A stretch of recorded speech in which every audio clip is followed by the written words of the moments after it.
buenas tardes. Vamos a tener en este momento un encuentro pedagógico y reflexivo con la docente Claudia Serrano, docente de la asignatura de Medios y Comunicación de nuestra área de la media enfocada hacia los medios de comunicación y las tecnologías. Nuestro tema de discusión hoy es sobre la educación después de la pandemia. Profesora Claudia, bienvenida, y tengo para usted un primer interrogante que pueden ser muchos, son múltiples, pero que en este momento queremos precisar algunos y están muy relacionados con la dinámica de los medios y la comunicación en estos periodos de pandemia. Se afirma que la interrupción de las clases presenciales por el COVID-19 ha afectado el aprendizaje y la salud física y psicosocial de los estudiantes. Por ejemplo, lo que sucede en nuestro país, donde han sido los más perjudicados, particularmente los educandos de poblaciones vulnerables, ya que eso ha generado que se amplíe mucho más la brecha de la desigualdad y la inequidad. La pregunta, profesora Claudia Serrano, es la siguiente. ¿Cómo será entonces el proceso educativo en nuestro colegio con este panorama tan preocupante, de acuerdo a lo que le acabo de mencionar? ¿Y qué acciones educativas o pedagógicas considera usted debe emprender la institución para minimizar este impacto tan negativo en nuestra población estudiantil? Bueno, buenas tardes, Jorgito, y buenas tardes a todos los que nos acompañan en este video. Pues evidentemente la pregunta es un interrogante que ha surgido no solamente al colegio, sino a todas las personas que estamos relacionados con educación. Y es que definitivamente nos obliga estas circunstancias a mirar un poco más aquellos procesos que veníamos teniendo en la escuela. Entonces, primero, decir que hay una afectación en tanto la metodología como en los procesos de enseñanza-aprendizaje, y que esto nos obliga a nosotros como docentes a empezar a mirar la posibilidad seria, porque antes la habíamos visto en diferentes escenarios, pero en este momento la estamos viendo desde el quehacer. Necesitamos iniciar una transformación en la parte curricular, y necesitamos también tratar de buscar aquellas estrategias que permitan apuntarle a la diversidad, que si antes estaba marcada en el colegio, pues ahora con la pandemia y con todos las situaciones de conectividad, de recursos, de problemáticas que viven nuestros estudiantes y nosotros también como docentes, pues apuntarle a esa diversidad es la meta en las estrategias. Entonces el panorama en sí es un panorama primero de reflexión, segundo de transformación, y tercero de un trabajo que va a requerir que estemos conectados todos como institución y como comunidad también, en pro de cerrar las desigualdades que notamos y que han sido como más presentes, o que han estado más presentes en este tiempo de pandemia. Profesora Claudia, en estos días me asalta una gran inquietud y también se me formulan una serie de preguntas relacionadas con esta transformación curricular que se debe dar en nuestra institución y que va de la mano con los planteamientos pedagógicos que ha señalado nuestro investigador en educación, Julián de Subiría, quien ha señalado que si mañana todos los chicos tuvieran conectividad y tabletas, no se resolvería el problema, porque la educación tiene un problema pedagógico muy estructural, que está fragmentado en múltiples asignaturas, que abordan contenidos muchas veces inapropiados para la vida del estudiante, del país, de la región, de la localidad. Considera él que necesitamos que la educación se centre en propósitos y contenidos esenciales del desarrollo humano, que se empiece nuevamente a enseñar a comunicar, a aprender y a convivir. Concretamente, la pregunta, profesora Claudia Serrano, es la siguiente. ¿Cómo contextualizar y poner en marcha un plan curricular adecuado de carácter integral y que sea un llamado para que las familias y educandos de nuestra institución respondan positivamente al mismo? Bueno, dentro de toda esta problemática y circunstancias que estamos pasando, atravesando, pues evidentemente como institución, algo que también dice Julián de Zuviría, es que debemos empezar a escuchar las voces de la comunidad. ¿Y esas voces quiénes son? Pues son estudiantes, son maestros y son padres de familia. Él proponía algo, me parece que lo ha propuesto en varios escenarios. Él ha propuesto que en las instituciones educativas debería crearse unos comités pedagógicos o sí, unos grupos pedagógicos que se encarguen de revisar el currículum, que se encarguen de mirar los contenidos para que estos contenidos sean un poco más interdisciplinares, un poco más enfocados al contexto de los estudiantes, que no sean, digamos, como tan alejados del contexto de las problemáticas que ellos viven y que sean pertinentes. De ahí lo que él define como educación pertinente. Bueno, pero este discurso que él tiene es como la voz de nosotros también los docentes que estamos aquí en reflexión todo el tiempo y que estamos inquietos por mejorar nuestras prácticas educativas, porque hay maestros que todo el tiempo hacen un análisis de su práctica educativa y en ese sentido pues hay que trabajar desde tres frentes. Primero, pues desde todo lo que es el componente tecnológico, el componente de conectividad digital de lo que es el colegio, porque sí es un componente muy importante, a pesar de que existe la brecha, que hay estudiantes que no tienen conectividad, que hay estudiantes que no tienen los recursos. El colegio tiene que empezar a trabajar en esa línea, porque es la línea que está dominando ahorita los procesos de educación y de aprendizaje. Lo segundo que debemos trabajar también como colegio es que debemos empezar a trabajar aquellas competencias que se requieren en este momento, que una de esas competencias, pues evidentemente, más allá de las cognitivas, que siempre van a ser como, digamos, como el objetivo principal de la educación, pues hay otras competencias que se requieren también formar en la escuela, como es la competencia ciudadana, como es la competencia social y como son las competencias afectivas o las que se denominan como emocionales.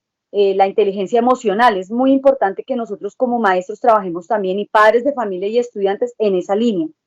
Y otra línea que pensaría yo que también es muy, muy importante es la metodología o las prácticas pedagógicas. Nosotros como institución hemos tratado de establecer de los grandes proyectos institucionales la metodología del ABP, aprendizaje basado en problemas. No ha sido, digamos, como un recurso sencillo, porque cada proyecto lo maneja de acuerdo a como lo entienda.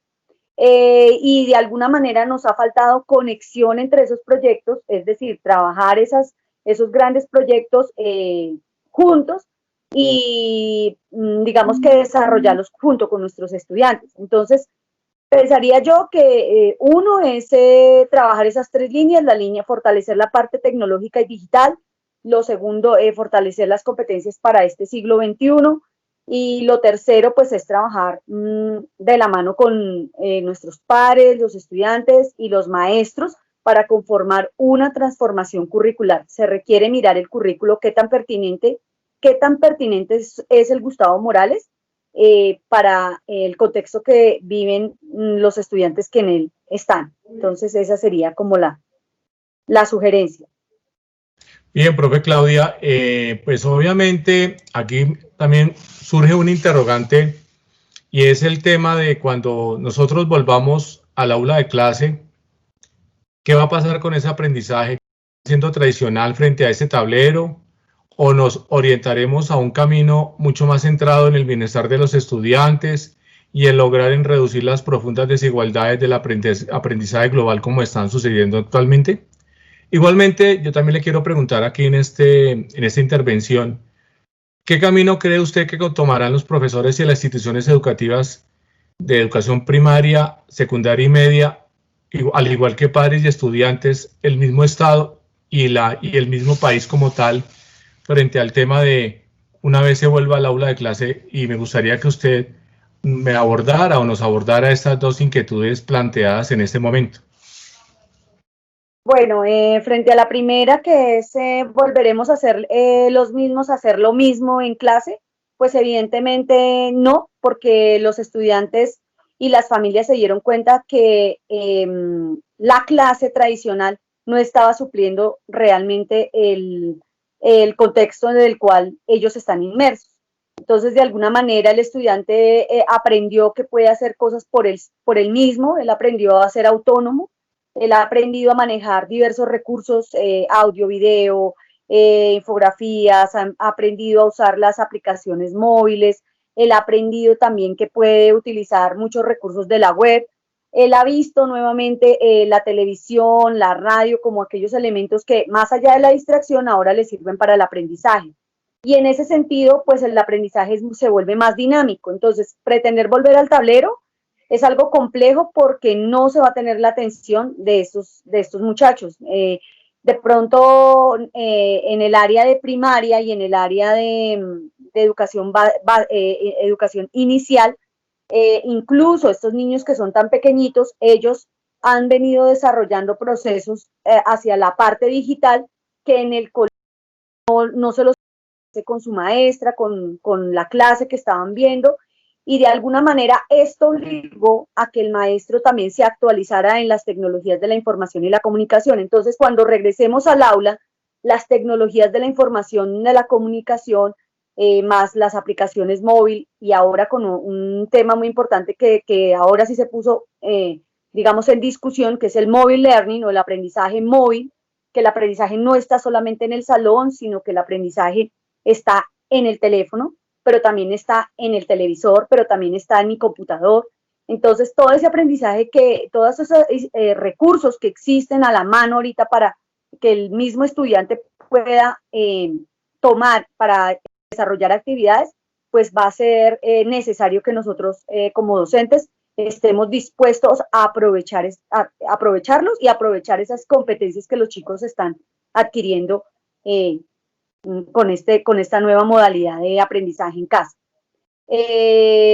También, frente a la segunda pregunta, que es con relación a pues aquellos aprendizajes o aquellas metodologías que debemos que considerar o aquellas prácticas, cómo van a ir modificándose o cómo van a ir cambiando, pues es simplemente, lo digo simplemente porque como docente lo he experimentado, pero también aquello que he experimentado está siendo usado para generar reflexiones académicas y de orden también político. Entonces están hablando acerca de volver a las clases y ese volver a las clases, ¿qué implicaciones tiene? Entonces ahora sí es importante la vida, ahora sí es importante cuidarnos. Entonces, como colegio sí veo muy, muy favorable. El rector que en este momento nosotros tenemos es un rector que quiere iniciar una transformación desde el punto de vista pedagógico para llegar a la raíz del contexto del Gustavo Morales. ¿Cuál es el contexto del Gustavo Morales?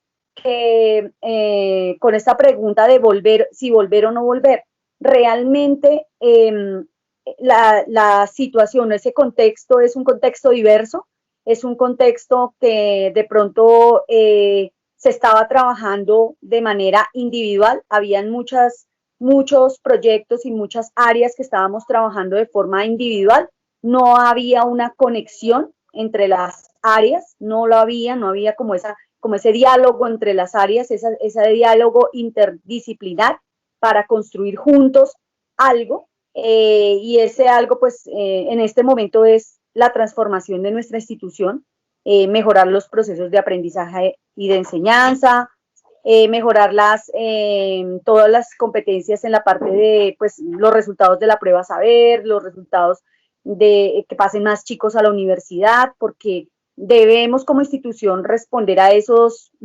como a esas metas también, esas políticas públicas que quieren que los estudiantes, los chicos, los jóvenes salgan a ser productivos, salgan otra vez a continuar sus estudios. Entonces, ¿Cómo hacemos todo eso? Trabajando en equipo. Entonces, aquí la figura del rector como tal ha sido indispensable porque él quiere retarnos a trabajar todos en relación a esos puntos. Volver al colegio va a implicar una reflexión pedagógica. Digamos que lo fácil hubiese sido que el rector nos hubiera mandado una encuesta, entonces los padres de familia que quieren mandar sus hijos, aquellos que no, ¿cierto? Y empezar el modelo de alternancia, pero de alguna manera nosotros lo que primó fue la defensa de la vida, ¿sí? Nos tenemos que cuidar. Lo segundo que primó es que tenemos que ajustar nuestras metodologías a esa gran diversidad que hay en el aula en este momento, aprender, coger eso que nos enseñó este año 2020 al Colegio Gustavo Morales, enfocarlo hacia nuevas estrategias que nos permitan mejorar nuestros desarrollos y nuestro impacto en el contexto de los estudiantes. Entonces, este proceso es un proceso, no es de la noche a la mañana, es un proceso que estamos haciendo en este momento y que pienso que si el próximo año, cuando empecemos ese modelo de alternancia, que lo vamos a empezar, pues va a ser el momento y con los recursos que realmente necesitamos. Surge un gran interrogante, profesora Claudia, y es que pues en ese momento tenemos un problemita de aprendizaje y en estas circunstancias de la pandemia, y que obviamente vaya a permitir el lograr un cambio en el desarrollo de las capacidades cognitivas, sociales y emocionales de los estudiantes actualmente. Entonces, ¿cómo podemos abordar este problema cuando se está exigiendo un enfoque de aprendizaje totalmente diferente al tradicional, igualmente en los modelos de enseñanza, y cuando obviamente tenemos unas poblaciones diferentes a las que teníamos en el pasado?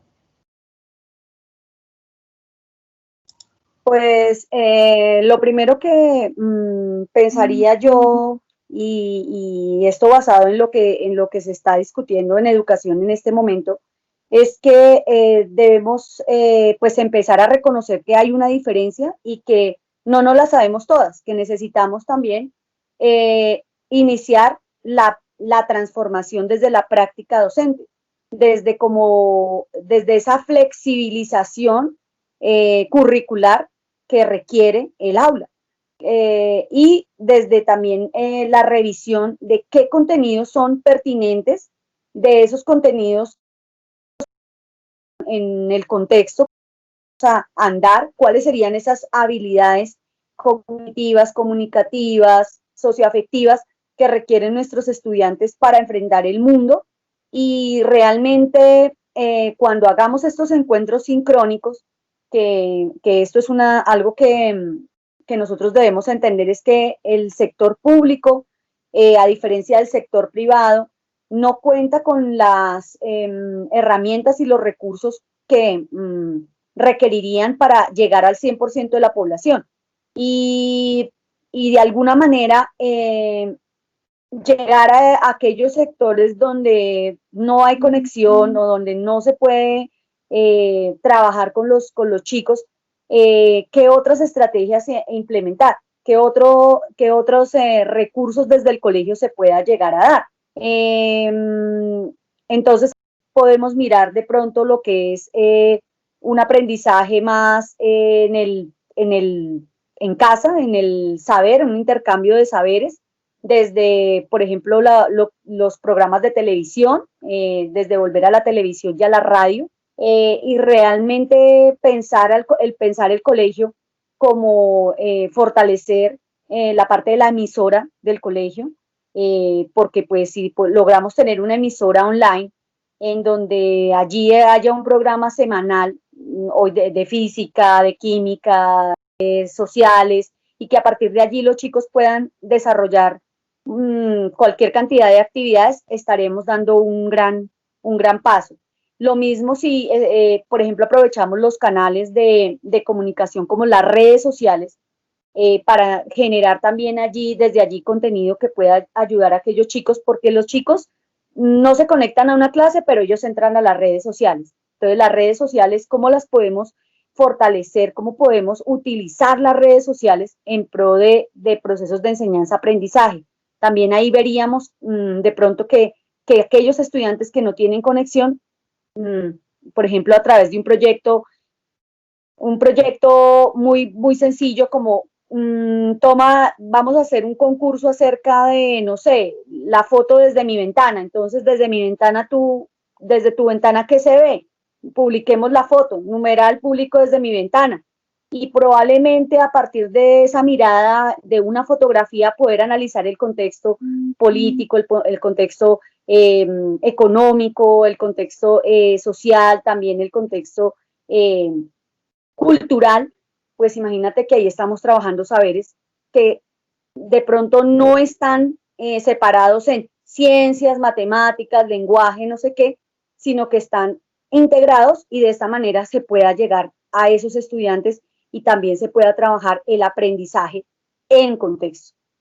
Pensaría yo que esa podría ser una de las posibilidades, fortalecer las redes sociales y fortalecer los medios de comunicación que tiene el colegio. Bien, profe Claudia, y quiero dejar también una pregunta para esta reflexión y para este encuentro pedagógico, que más que establecer una línea conductual, sí es para establecer un enriquecimiento profesional al mismo. ¿Qué está dejando en evidencia en este momento la pandemia con respecto al sistema educativo que existe en nuestro colegio, como lo que se da en la ciudad y como lo que tenemos en nuestro país? Bueno, ¿qué está dejando la pandemia en nuestro sistema educativo? Relación colegio-país. Bueno, evidentemente el colegio es un espejo de lo que es la realidad nacional en términos de desigualdad. Mientras hay estudiantes que tienen conexión, que tienen incluso el apoyo familiar, que es tan importante, hay estudiantes que cuentan con conexión, pero no tienen el apoyo familiar y no cuentan con ese apoyo socioafectivo, que es también necesario en el ser humano, porque el ser humano no es solamente lo que piensa o lo que hace, sino lo que siente también, y muchas veces la escuela se aleja de eso, de esa competencia que es lo socioafectivo. ¿Cómo está el corazón de nuestros estudiantes? ¿Qué es lo que sienten? Ellos sienten miedo, desesperanza, entonces cómo la escuela les apunta a esas emociones. Entonces, a veces el Sistema Nacional de Educación se centra más en la competencia, en lo que qué tanto sabes y qué tanto sabes hacer, ¿sí? Y si hay algún estudiante que sencillamente le da miedo hablar o exponer o argumentar, o se siente de pronto inseguro, no se siente seguro de sí mismo y ni siquiera se conoce, comenzando por allí, que hay problemas de identidad y de autoconocimiento muy profundos en los estudiantes. Entonces, si yo no me conozco, no sé quién soy, entonces yo no sirvo para nada, entonces soy el vago, soy el que no hago, el que no entrego, y eso deja ver esta realidad. O sea, el colegio es un reflejo de lo que pasa a nivel nacional.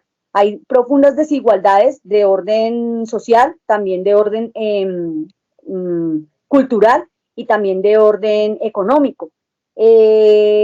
Hay diferentes posiciones, hay maestros que deciden enfrentar estos retos y son, digamos que, valientes en revisar su práctica pedagógica, es decir, lo estoy haciendo mal, tengo que transformar mi práctica pedagógica, como hay maestros que dicen, no quiero transformarme, no porque me implica hacer un trabajo mayor, y es que la transformación curricular exige un trabajo mayor. Entonces, no todos los maestros están en esa capacidad de querer hacer esa transformación. Entonces, se quedan en una zona de confort, y eso pasa a nivel nacional también, ¿sí?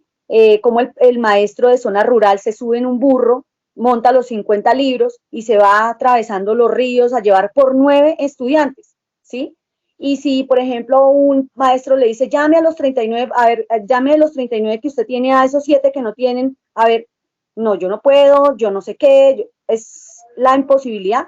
¿Por qué? Porque nos exige. O sea, el sistema educativo debe ser inclusivo. ¿Inclusivo en qué? En tener aquellos estudiantes que tienen todos los recursos, chévere, pero yo debo trabajar con aquel que no los tiene, o sea, tengo que también llegar a aquel que no los tiene, porque ese que no los tiene también debe contar con una oportunidad para poder transformarse y poder romper el círculo de la pobreza, porque es que el pobre aquí en Colombia sigue siendo pobre. ¿Por qué? Porque no hay una oportunidad para dejar de ser pobre. Lo mismo el estudiante, pasa eso con nuestros estudiantes, el estudiante que tiene bajo rendimiento, si nosotros siempre estamos trabajando con los que tienen buen rendimiento, los que pueden llegar al buen rendimiento, y no nos enfocamos en aquellos que no tienen esperanza, por decirlo así, en su aprendizaje, ¿sí? Pues no vamos a romper esos círculos y necesitamos romper esos círculos. Entonces, qué chévere con esta oportunidad que estamos haciendo acá desde Territorio Media, Jorgito, y qué chévere pues por nuestro rector, que es un rector que se dio la tarea de montar un foro con un plus, y era que nos puso a conversar creo que habíamos, no sé, más de 20 maestros, estábamos hablando sobre un tema institucional, ¿cierto?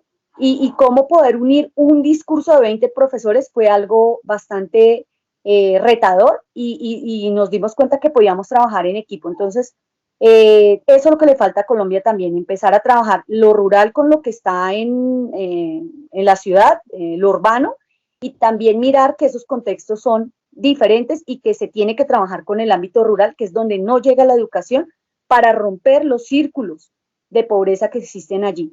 Y lo mismo nosotros como colegio, empezar a trabajar con aquellos sectores, aquellos chicos que no están respondiendo al sistema educativo porque no tienen las condiciones para hacerlo, mirar cómo podemos llegar a ellos, y estoy segura que podemos romper esos círculos de pobreza y también de bajos rendimientos académicos y de baja respuesta a las pruebas saber, y de no llegar a la universidad o a obtener cargos o a iniciar empresas. Entonces, yo lo veo como algo así, algo muy, muy parecido, y en donde hay mucho que hacer. Muy bien, profesora Claudia, me ha parecido interesante y pertinente sus reflexiones acerca de esos grandes retos que tenemos, no solamente en la estructura curricular de la media, sino también en nuestra institución, en todo lo que es una malla curricular, un plan de estudios, un sistema institucional de evaluación, un manual de convivencia, etcétera. Por ello, la invitación a todos los docentes de la institución, a los padres de familia, a los estudiantes que nos están observando en estos conversatorios, a ser partícipes del proceso de transformación que el colegio requiere para poderlo engrandecer, para que sea reconocido en el sector, en la localidad y en la ciudad. Tenemos grandes oportunidades, tenemos grandes experiencias. Una de estas, por ejemplo, es la propuesta curricular de Mundos en Primaria, que muy seguramente tendrá asiento en la estructura curricular de educación básica, secundaria y media en el mediano y el futuro inmediato. Entonces, yo les quiero agradecer al equipo de docentes de la media, al profesor William López, al profesor César Darío González y a ti, Claudia, por esta intervención, por este conversatorio, estas reflexiones muy informales. Digamos que buscamos que haya ese diálogo constructivo sin caer en unos discursos de pronto muy rígidos, sino por el contrario, dentro de la informalidad, pero también dentro del marco de la profundidad que requiere y exige nuestro quehacer profesional en el campo de la docencia. Entonces, profesora Claudia, le quiero agradecer y a todo el equipo su intervención, y muchas gracias también a los padres de familia, estudiantes y docentes que nos están observando en estos conversatorios. Muchas gracias para todos.